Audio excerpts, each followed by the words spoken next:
যে বাজ পাখি এমি মার্টিনেজের হাতের উপর ভর করে আর্জেন্টিনা বিশ্বজয় করল, সেই এমি একদিনে এই জায়গায় আসেননি। 2014 বিশ্বকাপের ফাইনালে যখন মেসি, আগুয়েরোরা জার্মানির বিপক্ষে বিশ্বকাপের একটা ট্রফির জন্য লড়াই করছেন, তখন এমি মার্টিনেজ তার পরিবারের জন্য বারবিকিউ রান্না করছিলেন। তার ঠিক 4 বছর পর রাশিয়া বিশ্বকাপের সময় এমি তার ভাইয়ের সাথে গ্যালারিতে উপস্থিত ছিলেন। সেদিন মেসিদের খেলতে দেখে তিনি তার ভাইকে বলেছিলেন, 2022 বিশ্বকাপে আমি দলের গোলবার সামলাবো, দেখে নিও। হয়েছেও তাই। ইতিহাস সৃষ্টি করে সামলেছেন গোলবার। বিশ্বকে দেখিয়ে দিয়েছেন তিনি আসলে কে। তার প্রতি করা সকল অবহেলা তিনি ফিরিয়ে দিয়েছেন জয়ের মালা দিয়ে। অথচ তার গল্পটা কিন্তু এত সহজ ছিল না। কৈশোর শেষে যোগ দেওয়া ক্লাব আর্সেনালেই অবহেলিত হয়ে পড়েছিলেন তিনি। সেই এমি মার্টিনেজই এখন বিশ্বমঞ্চে আর্জেন্টিনার নায়ক, গোলবারের অতন্দ্র প্রহরী। 2012 সালে এমি যখন ইংলিশ ক্লাব আর্সেনালে যোগ দিয়েছিলেন, তখন তার বয়স ছিল সবেমাত্র 17 বছর।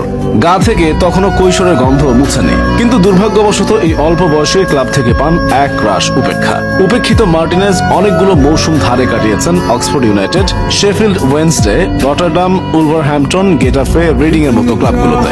অবশেষে 2020 সালে অবহেলিত এমির সুযোগ আসে, তাও আর্সেনালের নিয়মিত গোলরক্ষক বার্ন্ড লেনোর চোটের সুবাদে।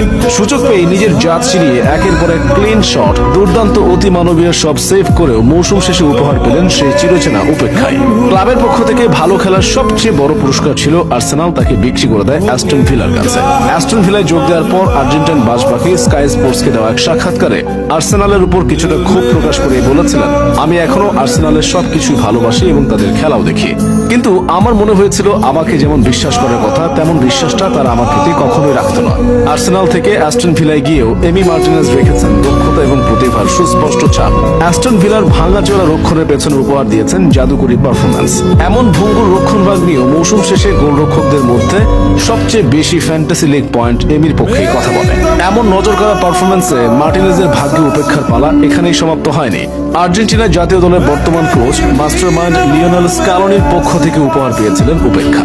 দলের মূল গোলরক্ষক ফ্রাঙ্কো আরমানি করোনা ভাইরাসে আক্রান্ত হয়, শেষমেশ এমিকে সুযোগ দিতে বাধ্য হন স্ক্যালোনি। এলো লাতিন আমেরিকার শ্রেষ্ঠত্বের লড়াই, কোপা আমেরিকার সেমিফাইনাল। শেষ দুটো পেনাল্টি শুটআউটে হেরে স্বপ্নভঙ্গ হয়েছিল লিওনেল মেসির আর্জেন্টিনার। সেই দুঃসহ স্মৃতি বারবার ফিরে আসছিল। কিন্তু আর্জেন্টাইন বাজ পাখি সেসব তুড়িতে উড়িয়ে দেন 3টি পেনাল্টি সেভ করে। দলকে একাই নিয়ে যান ফাইনালে। এরপরের গল্প তো সবারই জানা। ডি মারিয়ার একমাত্র গোলে শক্তিশালী ব্রাজিলকে তাদেরই মাটিতে হারিয়ে 28 বছরের শিরোপার আক্ষেপ হচ্ছে আর্জেন্টিনা। 22তম কাতার বিশ্বকাপেও নিজের জাত চিনিয়েছেন মার্টিনেজ।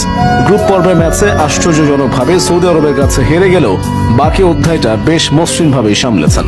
কোয়ার্টার ফাইনালে পেনাল্টি শুটআউটে দুর্দান্তভাবে প্রথম দুটো পেনাল্টি ঠেকিয়ে দিয়ে নেদারল্যান্ডসকে কার্যত ম্যাচ থেকে ছিটকে দেন এমি মার্টিনেজ।